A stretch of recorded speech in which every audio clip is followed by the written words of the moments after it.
Hi everyone, welcome back. ಮೊದಲನೇದಾಗಿ ಎಲ್ರಿಗೂ wish you happy new year, ಹೊಸ ವರ್ಷದ ಹಾರ್ದಿಕ ಶುಭಾಶಯಗಳು. ಇವತ್ತು ಹೊಸ ವರ್ಷ ಆಗಿರೋದ್ರಿಂದ ನಾನು ಮತ್ತು ನನ್ನ ಫ್ರೆಂಡ್ಸ್ ಆಚೆ ಹೋಗೋಣ ಅಂತ ಪ್ಲ್ಯಾನ್ ಮಾಡ್ತಿದ್ದೀವಿ. ಇವಾಗ ರೆಡಿ ಆಗೋಣ. ಎಸ್, ರೆಡಿ ಆಗಾಯಿತು. ನಾವಿಬ್ಬರು ಇವಾಗ ಇಲ್ಲಿಂದ ಹೊರಡ್ತಿದ್ದೀವಿ, ಮತ್ತು ಇನ್ನೂ ಇಬ್ಬರು ನಮ್ಮ ಜೊತೆ ಜಾಯ್ನ್ ಆಗ್ತಾರೆ. ಯಾ, ಲೆಟ್ಸ್ ಗೋ. ನಾನು ಮತ್ತು ಮಧು ಪಿ ಜಿಯಿಂದ ಇವಾಗ ಹೊರಟ್ವಿ. ಇಲ್ಲಿಂದ ಹೋಗಿ ಡೈರೆಕ್ಟ್ ಇಲ್ಲಿಂದ ನಮಗೆ ಬಸ್ಸಸ್ ಹೋಗೋಕ್ಕೆ ಅವೈಲಬಿಲಿಟಿ ಇಲ್ಲ. ಸೊ ಇಲ್ಲಿಂದ ಬನಶಂಕರಿ ಹೋಗಿ ಅಲ್ಲಿಂದ ಮೆಟ್ರೋಗೆ ಹೋಗೋಣ ಅಂತ ಪ್ಲ್ಯಾನ್ ಮಾಡಿದ್ದೀವಿ. ಯಾ, ಇವಾಗ ಬಸ್ಗೆ ಹತ್ಕೊಂಡ್ವಿ. ನೆಕ್ಸ್ಟ್ ನಾನು ಮತ್ತು ಮಧು ಬನಶಂಕರಿಯಲ್ಲಿ ಇಳ್ಕೊಂಡ್ವಿ. ಕೃತಿ ಇಲ್ಲಿಗೆ ಡೈರೆಕ್ಟಾಗಿ ಬಂದಿದ್ಲು. ಸೊ ಅವಳನ್ನ ಕರ್ಕೊಂಡು, ನಂದು ಮತ್ತು ಇವಳದು ಟಿಫನ್ ಆಗಿರಲಿಲ್ಲ. ಸೊ ಅಲ್ಲಿ ಹೋಗಿ ಟಿಫನ್ ಮಾಡ್ಕೊಂಡ್ವಿ. ಅಷ್ಟರಲ್ಲಿ ಕಾವ್ಯ ಬಂದಳು. ನೋಡಿ, ನಾವು 4 ಜನ ಇವಾಗ ಇಲ್ಲಿಂದ ಮೆಟ್ರೋ ತೊಗೊಂಡು direct the art of living ಆ ಪ್ಲೇಸ್ಗೆ ಹೋಗ್ತಿದ್ದೀವಿ.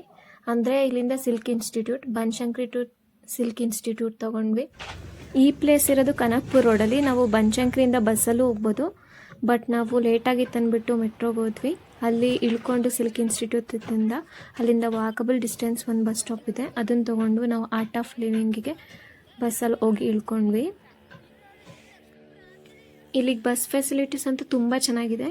ನಾವು ಬನಶಂಕರಿಯಿಂದ ಬಸ್ಸಸ್ ತೊಗೋತೀವಿ ಅಂದರೆ ಅಲ್ಲಿ ನಮಗೆ ಸಿಗ್ನಲ್ ಹತ್ರ ಸಿಗುತ್ತೆ. ಬಸ್ ಸ್ಟಾಪ್ ಒಳಗಡೆ ಹೋಗಿ ಆಶ್ರಮಕ್ಕೆ ನಾವು ಬಂದ್ವಿ. ಫಸ್ಟ್ ಎಂಟ್ರಿ ಹೋದಾಗ ತುಂಬ ಚೆನ್ನಾಗಿತ್ತು.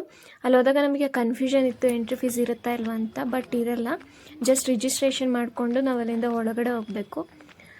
ಸ್ವಲ್ಪ ದೂರ ನಡ್ಕೊಂಡು ಹೋದರೆ ನಮಗಲ್ಲಿ ಒಂದು ಬೋರ್ಡ್ ಹಾಕಿರ್ತಾರೆ, ಯಾವ್ಯಾವ ಪ್ಲೇಸ್ ಯಾವ್ಯಾವ ಕಡೆ ಇದೆ ಮತ್ತು ಎಷ್ಟು ಮಿನಿಟ್ಸ್ ಆಗುತ್ತೆ ನಮಗೆ ವಾಕಬಲ್ ಡಿಸ್ಟೆನ್ಸ್ ಅಂತ. ಅದನ್ನ ನೋಡ್ಕೊಂಡು ನಾವು ಒಳಗಡೆ ಹೊರಟ್ವಿ. ನಿಮಗೆ ಅವಶ್ಯಕತೆ ಚೆನ್ನಾಗಿತ್ತು. ನಮ್ಮ 4 ಜನಕ್ಕೆ ತುಂಬ ದಿನ ಆಗಿತ್ತು ನಾವು ಆ್ಯಕ್ಚುಲಿ ಮೀಟಾಗಿ.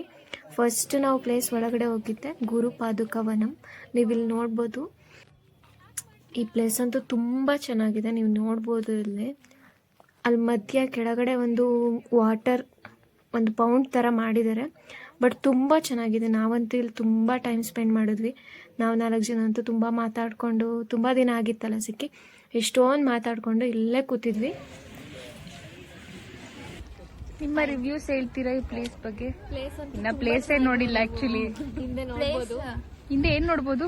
ಇದು ನೋಡಿ ಅಷ್ಟೇ. ಅದು ಮುಂದೆ ಇದೆ ನಿಮಗೆ, ನಮಗ್ ಮುಂದೆ, ನಿಮಗೆ ಹಿಂದೆ ಅಲ್ವಾ? ಹಾಗೆ ಹಾಗೆ ಪ್ಲೇಸ್ ಏನೋ ಚೆನ್ನಾಗಿದೆ, ಬಟ್ ನಮಗೆ ತುಂಬಾ ತಿನ್ನಕ್ಕೆ ಏನು ಸಿಗ್ತಾ ಇಲ್ಲ. ನಮಗೆ ತುಂಬಾ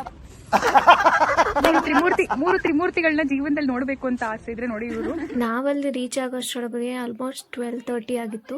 ಸೊ ತುಂಬ ಅಂದರೆ ತುಂಬ ಬಿಸಿಲು. ನಮಗಂತೂ ಅಲ್ಲಿ ನಿಲ್ಲಕ್ಕಾಗ್ದೇ ಬಂದಿಲ್ಲ, ಮಂಟಪದ ಹತ್ರ ನಿಂತ್ಕೊಂಡು ಎಷ್ಟೋ ಟೈಮ್ ಸ್ಪೆಂಡ್ ಮಾಡಿದ್ವಿ. ಈ ಪ್ಲೇಸಿಗೆ ಏನಾದರೂ ಹೋಗ್ಬೇಕಂತ ಪ್ಲ್ಯಾನ್ ಮಾಡಿಕೊಂಡ್ರೆ ನೀವು ಅರ್ಲಿ ಮಾರ್ನಿಂಗ್ 10 ಅಷ್ಟರಲ್ಲಿ ಇಲ್ಲಿ ರೀಚ್ ಆಗೋ ಥರ ಪ್ಲ್ಯಾನ್ ಮಾಡಿ, ಅಥವಾ ಈವ್ನಿಂಗ್ ಟೈಮಲ್ಲಿ ಪ್ಲ್ಯಾನ್ ಮಾಡಿ. ತುಂಬ ಚೆನ್ನಾಗಿರುತ್ತೆ. ನಾವಿಲ್ಲಿ ಮಧ್ಯ ಪೌಂಡ್ ಇತ್ತಲ್ಲ, ಇಲ್ಲಿಗೆ ಬಂದ್ವಿ. ತುಂಬ ಬಿಸಿಲು ಅಂದರೆ ತುಂಬ ಬಿಸಿಲಿತ್ತು. ನಾವು ಹಂಗೆ ಮುಂದೆ ನಡ್ಕೊಂಡು ಹೋದ್ವಿ. ಅಲ್ಲಿ ನೀವು ನೋಡ್ಬೋದು ಎಷ್ಟೊಂದು ಬಾತುಕೋಳಿಗಳಲ್ಲಿದ್ವು ಅಂತ ಹೇಳಿದ್ರೆ. ಎಲ್ಲ ಅದ್ರ ಹತ್ರ ಒಂದು ಫೋಟೋಸ್ ವೀಡಿಯೋಸ್ ತಗೋತಾಯಿದ್ರು. ನಾವು ಅದೇ ಥರ ಅದ್ರ ಹತ್ರ ಹೋದ್ವಿ. ನೋಡಿದ್ರೆ ಅದು ಎಲ್ಲ ನೀರೊಳಗಡೆ ಹೋಗ್ಬಿಡ್ತು. ಒನ್ ಡೇ ಫ್ಯಾಮಿಲಿ ಜೊತೆ ಔಟಿಂಗ್ ಹೋಗ್ಬೇಕಂದ್ರೆ ಈ ಪ್ಲೇಸ್ ಅಂತೂ ತುಂಬ ಚೆನ್ನಾಗಿದೆ. ಅಲ್ಲಿ ಮಧ್ಯ ಪೌಂಡ್ ಏನಿತ್ತು ಅದ್ರ ಮಧ್ಯೆ ಈ ಜಾಗ ಇದೆ. ಇಲ್ಲೂ ಅಷ್ಟೇ, ಈ ಪ್ಲೇಸು ತುಂಬ ಚೆನ್ನಾಗಿತ್ತು. ಅಲ್ಲಿ ನೀರು ಮಧ್ಯ ಎಲ್ಲ ನಿಂತ್ಕೊಂಡು ಅದನ್ನೆಲ್ಲ ನೋಡ್ಬೋದು. ಆ ನೀರಲ್ಲಿ ಫಿಶಸ್ ಕೂಡ ಇತ್ತು. ಎಷ್ಟೊಂದು ಜನ ಅಲ್ಲೇ ನಿಂತ್ಕೊಂಡು ಫೋಟೋಸ್ ವೀಡಿಯೋಸ್ ಎಲ್ಲ ತೊಗೋತಾಯಿದ್ರು. ನಾವು ಇಲ್ಲಿ ಇದ್ದಿದ್ದು ಸಾಕಂತ ಹೇಳ್ಬಿಟ್ಟು ಈ ಜಾಗದಿಂದ ಹೊರಡೋಣ ಅಂತ ಅಂದ್ಕೊಂಡ್ವಿ. ಈ ಪ್ಲೇಸಿಂದ ಮುಂದೆ ಹೋದರೆ ನಮಗೆ ಇದೊಂದು ರೋಡ್ ಕಾಣಿಸುತ್ತೆ. ಇದೇ ಥರ ಕಂಟಿನ್ಯೂ ಆಗಿ ರೋಡ್ ಇದೆ. ನೋಡಿ ಇಲ್ಲಿ ಎಷ್ಟು ಚೆನ್ನಾಗಿ ಮರ ಗಿಡಗಳೆಲ್ಲ ಇದ್ದಾವೆ ಅಂತ. ಅಲ್ಲಿಂದ ಸ್ವಲ್ಪ ದೂರ ನಾವು ನಡ್ಕೊಂಡು ಹೋಗಿ ಐಸ್ ಕ್ರೀಮ್ ತಿನ್ನೋಣ ಅಂತ ಕೂತ್ಕೊಂಡ್ವಿ. ಮಾವಿನಕಾಯಿ ತೆಗೆದ್ಬಿಟ್ಟು ಅದಕ್ಕೊಂದು ಕಡಿ ಸಿಕ್ತಂಗೆ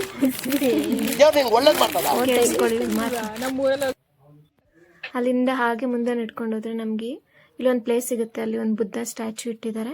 ಅದು ಕೂಡ ತುಂಬ ಚೆನ್ನಾಗಿತ್ತು. ಮತ್ತೆ ಮುಂದೆ ಹೋಗ್ತಾ ಇದ್ದೀವಿ. ಯಾವ ಪ್ಲೇಸ್ ಎಲ್ಲಿದೆ ಅಂತ ನಿಜವಾಗ್ಲೂ ಗೊತ್ತಿಲ್ಲ, ಜಸ್ಟ್ ಸುಮ್ಮನೆ ನಡ್ಕೊಂಡು ಹೋಗ್ತಾ ಇದ್ದೀವಿ. ಮಧ್ಯ ರೋಡಲ್ಲಿ ಈ ಥರ ಮಿರರ್ ಸಿಕ್ಕಿದ್ರಿಂದ ನಾವು 4 ಜನನೂ ಹಾಗೆ ಒಂದು ವಿಡಿಯೋ ಮಾಡಿಕೊಂಡು ಅಲ್ಲಿದ್ದು ಒಂದು ಥಾಟ್ಸ್ನ ಓದಿದ್ವಿ. ಎಂದರೆ ಆಧ್ಯಾತ್ಮಿಕತೆ ಎಂದರೆ ನಿಮ್ಮ ಅಸ್ತಿತ್ವದ ಮೂಲವನ್ನು, ನಿಮ್ಮ ಸ್ವರೂಪವನ್ನು ಅರಿಯುವುದು. ಅಷ್ಟೇ ಗೈಸ್, ಅರ್ಥ ಆಯ್ತಾ? ಫುಲ್ ಅರ್ಥ ಹೇಳು. ನಮಗೆಲ್ಲ ಗೊತ್ತಾಗೋಯ್ತು. ನೆಕ್ಸ್ಟ್ ನಾವು ಅಲ್ಲಿಂದ ಊಟ ಮಾಡೋಣ ಅಂತ ಹೇಳಿಬಿಟ್ಟು ಊಟದ ಹತ್ರ ಹೋದ್ವಿ. ನಿಜವಾಗ್ಲೂ ಇದೆಷ್ಟು ದೊಡ್ಡದಾಗಿತ್ತು ಅಂತ ಹೇಳಿದ್ರೆ, ನಾವಿವಾಗ ಯಾವುದಾದ್ರೂ ಟೆಂಪಲ್ ಹೋಗ್ತೀವಿ, ಧರ್ಮಸ್ಥಳ, ಸುಬ್ರಹ್ಮಣ್ಯ ಎಲ್ಲ ಹೋದಾಗ ಎಷ್ಟು ದೊಡ್ಡದಾಗಿತ್ತು ಅದೇ ಥರ ಕೂಡ ಇಲ್ಲೂ ಇದೆ. ಊಟನೂ ಕೂಡ ಅಷ್ಟೇ ಹೈಜೀನಾಗಿ ಅಷ್ಟೇ ಕ್ಲೀನಾಗಿ ಕೊಡ್ತಾಯಿದ್ರು. ನಾವು ಹೋಗಿದ್ದು ಆಲ್ರೆಡಿ 1-2 o'clock ಆಗೋಗಿತ್ತು. ಸೊ ಆಲ್ರೆಡಿ ಊಟ ಖಾಲಿಯಾಗಿತ್ತು. ಜಸ್ಟ್ ರೈಸ್ ಮತ್ತು ಸಾಂಬಾರು ಸಿಕ್ತು. ಅದನ್ನು ಹಾಕಿಸ್ಕೊಂಡು ನೆಕ್ಸ್ಟ್ ನಾವು ಟೇಬಲ್ ಹತ್ರ ಹೋದ್ವಿ. ತುಂಬ ಸೆಕೆ ಇತ್ತು. ಅದೇ ಫ್ಯಾನ್ ಕೂಡ ಅದೇ ಥರ ಇತ್ತು. ಆ ಫ್ಯಾನ್ ಗಾಳಿಯಲ್ಲಿ ಕೂತ್ಕೊಂಡು ಊಟ ಮಾಡಿ ನೆಕ್ಸ್ಟ್ ನಾವು ರಿಟರ್ನ್ ಮತ್ತೆ ಅದೇ ಪ್ಲೇಸಲ್ಲಿ ರಿಟರ್ನ್ ಹೋಗ್ತಾ ಇದ್ದೀವಿ. ಆಮೇಲೆ ನಾವು ಈ ವಿಶಾಲಾಕ್ಷಿ ಮಂಟಪ ಹತ್ರ ಹೋದ್ವಿ. ನೀವು ಇದನ್ನು ನೋಡ್ಬೋದು. ತುಂಬ ಅಂದರೆ ತುಂಬ ಬ್ಯೂಟಿಫುಲ್ ಆಗಿದೆ ಈ ಪ್ಲೇಸು. ನನಗಂತೂ ತುಂಬ ಇಷ್ಟ ಆಯಿತು. ಆ್ಯಕ್ಚುಲಿ ನಾವಿದು ಬ್ಯಾಕ್ ಸೈಡಿಂದ ಹೋಗ್ತಿದ್ದೀವಿ. ಫ್ರಂಟ್ ನಿಮಗೆ ಆಮೇಲೆ ತೋರಿಸ್ತೀನಿ. ಇದು ಇಲ್ಲಿಂದನೂ ತುಂಬ ಚೆನ್ನಾಗಿದೆ. ನೆಕ್ಸ್ಟ್ ಇಲ್ಲಿ ಮಿರರ್ ಥರ ಒಂದು ಪ್ಲೇಸ್ ಇದೆ. ಆ ಮಿರರ್ ಪ್ಲೇಸ್ ಅಂತೂ ತುಂಬ ಅಂದರೆ ತುಂಬ ಇಷ್ಟ ಆಯಿತು ನಮ್ಮ 4 ಜನಕ್ಕಂತೂ. ಅಲ್ಲೇ ನಿಂತ್ಕೊಂಡು ಫೋಟೋಸ್ ವೀಡಿಯೋಸ್ ತಗೋತಾ ಇದ್ವಿ. ನೆಕ್ಸ್ಟ್ ಇಲ್ಲಿಂದ ಮುಂದೆ ಹೋದರೆ ಒಂದು ಫ್ಲವರ್ ಗಾರ್ಡನ್ ಥರ ತುಂಬ ಅಂದರೆ ತುಂಬ ಚೆನ್ನಾಗಿದೆ ಈ ಪ್ಲೇಸ್. ಆ ಪ್ಲೇಸಲ್ಲಿ ಎಷ್ಟು ಜನ ಇದ್ದು ಅಂದರೆ ಅಲ್ಲಿಂದ ಫೋಟೋಸ್ ತಗೊಳ್ಳೋಕ್ಕೆ, ವೀಡಿಯೋಸ್ ತಗೊಳ್ಳೋಕ್ಕೆ ತುಂಬ ಜನ ನಿಂತಿದ್ರು. ನಾವು ಕೂಡ ತೊಗೊಂಡ್ವಿ. ನೆಕ್ಸ್ಟ್ ಅದೇ ಥರ ಅಲ್ಲಿಂದ ಇಲ್ಲಿದ್ದಿದ್ದು ಸಾಕಂತ ಹೇಳ್ಬಿಟ್ಟು ಮುಂದೆ ಹೊರಟ್ವಿ. ನಾನು ಅವಾಗ ನಿಮಗೆ ಹೇಳಿದ್ನಲ್ಲ ವಿಶಾಲಾಕ್ಷಿ ಮಂಟಪ, ಅದ್ರದ್ದು ಫ್ರಂಟ್ ವ್ಯೂ ಈ ಥರ ಇದೆ. ನೀವು ಇಲ್ಲಿ ನೋಡ್ಬೋದು. ಇಲ್ಲಿಂದ ಫುಲ್ ವ್ಯೂ ಕಾಣಿಸುತ್ತೆ. ತುಂಬ ಅಂದರೆ ತುಂಬ ಸಖತ್ತಾಗಿದೆ ಈ ಪ್ಲೇಸು. ನೈಟ್ ಅಂದರೆ ಈವ್ನಿಂಗ್ ಟೈಮಲ್ಲಂತೂ ಫುಲ್ ಅಲ್ಲಿ ಲೈಟಿಂಗ್ಸ್ ಎಲ್ಲ ನಿಮಗೆ ಹಾಕ್ತಾರೆ. ಅವಾಗಂತೂ ತುಂಬ ಚೆನ್ನಾಗಿರುತ್ತೆ. ಬಟ್ 7ಗೆಲ್ಲ ಕ್ಲೋಸ್ ಆಗುತ್ತೆ ಅನಿಸುತ್ತೆ, ನಮಗೆ ಗೊತ್ತಿಲ್ಲ. ಈ ಥರ ಹಿಂದೆಯಿಂದ ನಾವು ಅಲ್ಲಿ ಕೂತ್ಕೊಂಡು ಟೈಮ್ ಸ್ಪೆಂಡ್ ಮಾಡ್ಬೋದು. ಅದನ್ನು ನೋಡಿಕೊಂಡು ನಾವು ಅಲ್ಲಿಂದ ಹೊರಟ್ವಿ. ನಡೆದಿದ್ರಿಂದ ತುಂಬ ಕಾಲು ಪೇನ್ ಆಗಿತ್ತು ಎಲ್ರಿಗೂ. ನೈಟ್ ಅಂತೂ ತುಂಬ ನೋವಾಗುತ್ತೆ ಅಂತ ಹೇಳ್ಕೊಂಡು ಮಾತಾಡ್ಕೊಂಡು ಅಲ್ಲಿಂದ ಹೊರಟ್ವಿ. ಅಲ್ಲಿ ಫ್ರಂಟ್ ಆರ್ಚ್ ಏನಿದೆ ಅಲ್ಲೇ ನಿಮಗೆ ಬಸ್ ಸ್ಟಾಪ್ ಕೊಡುತ್ತೆ. ನಾವು ಅಲ್ಲಿಂದ ಡೈರೆಕ್ಟಾಗಿ ಇವಾಗ ಬನಶಂಕರಿಗೆ ಬಸ್ ತೊಗೊಂಡ್ವಿ. ಯಾವ ಬಸ್ ಬಂತು ಹತ್ಕೊಂಡು ಡೈರೆಕ್ಟ್ ಬನಶಂಕರಿ ಟಿಕೆಟ್ ತೊಗೊಂಡು ನಾವು ಇವತ್ತಿನ ದಿನನ ಈ ಥರ ಒಂದು ಪ್ಲ್ಯಾನ್ ಮಾಡಿ ಹೋಗಿದ್ವಿ. ನೆಕ್ಸ್ಟ್ ಎಲ್ರಿಗೂ ಬಾಯ್ ಹೇಳಿ ನಾನು ಮತ್ತು ಮಧು ಬೀಚಿಗೆ ಹೋದ್ವಿ. ಹೊಸ ವರ್ಷ ಆಗಿರೋದ್ರಿಂದ ಇವತ್ತು ತುಂಬ ಚೆನ್ನಾಗಿತ್ತು. ಮತ್ತು ನೈಟ್ ಆದ್ರೂ